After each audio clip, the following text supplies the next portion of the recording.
What's going on, y'all? Machiavelli Mills TV. So look, y'all, I got some new subscribers recently. I've made some really silly content, me acting a fool, me showing my personality, so on and so forth. But in the midst of me doing all of that, I always want to remind people that, what's really at the core of me. But also, because at the core of me, I love to engage in discourse about certain topics that are near and dear to my heart, specifically the Black community in general. I'm a pro-Black individual in a lot of ways. I speak conscious rhetoric often on this channel, and that doesn't mean that I'm always conscious all the time. As y'all see, I make silly videos, I curse, say all different type of things, but I'm a nuanced individual, right? But now it's time for me to have another important conversation and just really get into something that needs to be talked about and discussed. I've discussed this on my channel several times, but recently I saw an interview that Van Lathan did with Math Hoffa on the My Expert Opinion podcast, which I am a big fan of, right? So the topic comes up once again. Math Hoffa talks about him believing that slavery was a choice for our people. Slavery was a choice because, Harriet Tubman fought back, Toussaint Louverture, Nat Turner, so on and so forth, right? When I saw this in this video, I was offended for several reasons. And a lot of it, I was offended because of some of the stuff that Kanye West had said before, and I, refuted those statements and stuff that he said a lot of times, man. But Math was really just trying to be the smartest person in the room. He didn't like the fact that Van Lathan was very well educated on the topic, and he wasn't going to just ride with whatever Math Hoffa was saying because it's his podcast. That's not how Van Lathan is, right? But anyway, I'm listening to the brother talk, and he starts to talk about how, basically he goes on the train that slavery was a choice. He insinuates that his descendants probably weren't slaves because he doesn't feel an affinity for the slaves that didn't fight back. For the happy-go-lucky slaves, he doesn't really feel an affinity for them. He feels for the slaves who revolted, so on and so forth, right? And he even said that those slaves that didn't fight back, they didn't endure for him to be living and thriving in America because his ancestors are from England and Scotland, right? But then he also said that on his mother's side, he probably did have some ancestors who were slaves. All type of mix up mumbo jumbo, right? I want to say this, man. Math Hoffa saying slavery was a choice. Math could get stopped by the police as soon as he left the barbershop that his podcast is hosted in. And he can get stopped by the police. He won't have a choice then, brother. He won't have a choice. Seriously, right? More than likely, he's going to give in to whatever happens in that situation. And this is the thing too, man. I hear him say slavery was a choice. If slavery was a choice, right? So is robbing other Black people and selling drugs within your community. Something that Math Hoffa has admitted to doing, for real, right? So if he couldn't resist oppression from white America by not engaging in criminality, what makes him think that he could and would rebel against slavery? See, my problem is that a lot of people in our generation, a lot of us talk just to be talking. We put on this gung-ho spirit, we beat our chests and act like we the biggest gorilla alive and ain't nothing that nobody would have ever done to us back in the day because we so tough, we so big and bad, we so tough Tony, so on and so forth, right? But what kills me is that people talk so loudly and boldly about what they would do while living in today's conditions and climate. They don't understand the things that our people were really up against back during those times, during slavery times, right? The things that they're saying, the bravado they're expressing is based off of the freedom and self-esteem that we have as Black people today. Our ancestors during that time period were outnumbered, outgunned. They didn't know the language, right? They didn't know the lay of the land. They were mind-fucked in ways that our people a lot of us couldn't understand today because we're not living in that, right? They couldn't read. A lot of them didn't have a trust for the white abolitionists who were there, right? So, and they were we were in times where you could watch You can rebel and fight back. And then what? Your daughter gets shipped off to the next plantation. Your son gets shipped off over there. Your wife get raped and then shipped off over there. You never see them again. It's easy to talk tough from where we sitting at right now, right? But again, you don't know the psychological warfare our people were under. Seriously, my grandmother passed away in 2020, right before COVID hit. My grandmother's from the rural South, from rural Mississippi. She migrated to Chicago in 1960 during the Great Migration period after my grandfather got a job as a great job as a carpenter in Chicago, right? She expresses how during those times back then, a lot of Black American people were so afraid of white people even at post-slavery. During the civil rights era, they didn't look them in the eye. They would get nervous when talking around them. They would fiddle their hands. They would just have this fear of what would happen if they interacted with that white person in the wrong way. So could you imagine how our people were feeling during a time when slavery was legal? It was legal to be beaten, to be raped, to be brutalized, to be pillaged. Do you understand what was going on with our people? And for our people to assign weakness to our own folks, it's disgusting. Like, you're literally victim shaming your ancestors. Victim shaming your ancestors. I promise you, and Van said this in the podcast, you will never get Jewish people to sit around talking about what their ancestors should have done during the Holocaust. How they wasn't courageous, how it was a choice for them to endure what happened during the Holocaust. They will never do that. Never. Our people sit out here and do that. Don't sell out your ancestors like that. It's so disrespectful. Our people were human trafficked. They were slaughtered, abused beyond measure. They were malnourished, so on and so forth.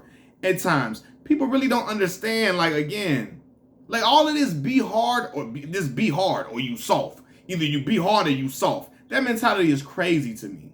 Plenty of people fought back and were killed, right? And then after even some of them that fought back, then they were captured, then tortured and put on display for what happens if you were to rebel against that system of white supremacy and slavery. So to sit here and try to minimize slavery is ridiculous. And Matt Hoffa has such a popular platform.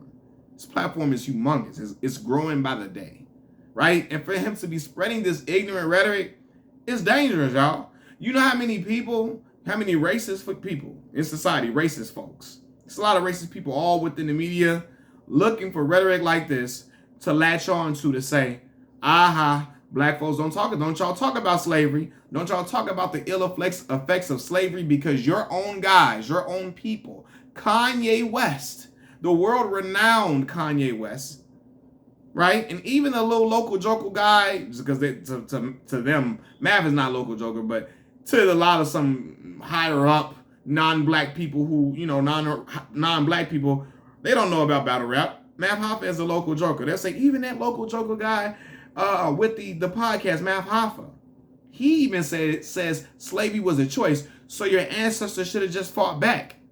If they didn't want to be oppressed, all they had to do was fight back. War is the American way.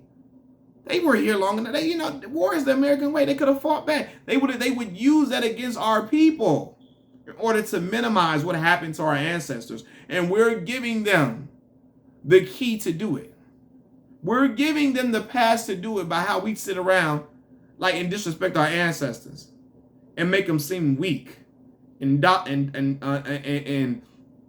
what's the word? What is it? Docile. Make them seem like, I'm trying to remember the correct pronunciation for that.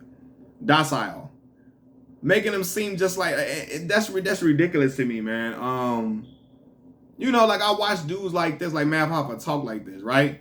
They would have done this. They would have done that, right? And the police and gangs are causing havoc on our children as we speak. And they not doing nothing.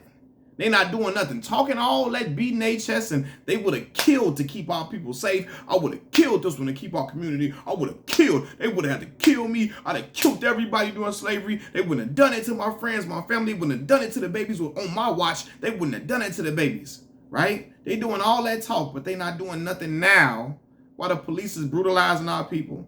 Gangs is tormenting the kids and brainwashing them to be a part of that, that system of chaos. They're not doing nothing now. And again, but to victim shame our people is just horrible to me. That's why I never subscribed to that t-shirt that said, dear racist, I'm not my ancestors. Like, these hands fight. Like, I got something, I'm not my ancestors, something crazy. Do you know how ignorant that is to your people? Do you know how stupid that shit sounds? Man, Hoffa on here talking all that talk about, like, listen, Harriet Tubman, Nat Turner, Toussaint Louverture were outstanding black folks. For real, right? They were symbols of freedom for our people. But we recognize that everybody did not contain that spirit because the fight had been beaten, raped, and pillaged up out of them. They seen too much death, seen too much horror that we would never understand. And their mind were conditioned to stay in that state because, well, if they fall back, what happened? We're going to get killed. My baby's going to kill my babies in front of me for fighting back if I don't get away. Right? They're going to ship me off somewhere where I cannot even protect them or make sure nothing happens to them. They're going to ship them off so I can never see them again to break my spirit and break me down in a way you'll never see before. So, when people get on here, man, Hoffa talking all that shit, he just want to be the smartest dude on the podcast. He acting like Yayo was acting to him when he interviewing Van Lathan. Not letting Van finish his thought because he don't want to seem unintelligent. He want to seem like he know it all, bro. You making yourself seem unintelligent when you trying to cut him off and trying to just come back with this and the third. Bro, and Mav Hoffa, he's a smart guy. I'm not saying he's dumb or nothing, right? But the level of ignorance that he's having about this topic is really, really off-putting, and is really sad to me.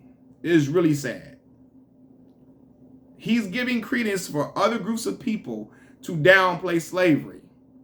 They already want to take critical race theory out of classrooms. They don't want to talk about it. They want to discuss it. Hey, it is what it is. It happened. So what? We didn't do it. As if our people are still not enduring certain effects from slavery still to this day, right?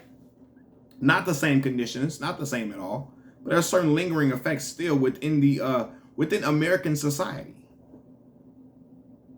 There are still things that were present, not during slavery, but during the most racist eras in our country. Things that were established during segregation, so on and so forth. Institutional racism is still embedded in certain things. But they will sit here and say racism doesn't exist because, hey, you got Barack Obama was president. Oprah Winfrey's a billionaire. LeBron James made all that money playing basketball. Michael Jordan made all this. Like, bro, Jay-Z is this. How many people? And despite all of that happened, racism still exists regardless, right? But they will cling on to things like Mav Hoffa saying slavery was a choice as a way for them to say, stop talking about that racism stuff. Stop talking about that slavery shit, because guess what? It was y'all choice to be under that. That's what they gonna say to us, because shit that Mav Hoffa co-signing on. It's ignorant, man. And as a black man, a proud black man who has knowledge of self, I can't stand for nothing like that, bro. That's why I got on Kanye head, and he from my hometown, Chicago, Illinois.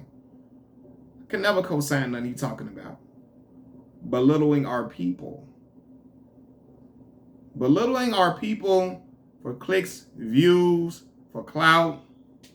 And Kanye don't really need clout, but some of these things these people say, he want that credence to be able to rub elbows with a lot of those non-black higher-ups and elites in the fashion industry, so on and so forth.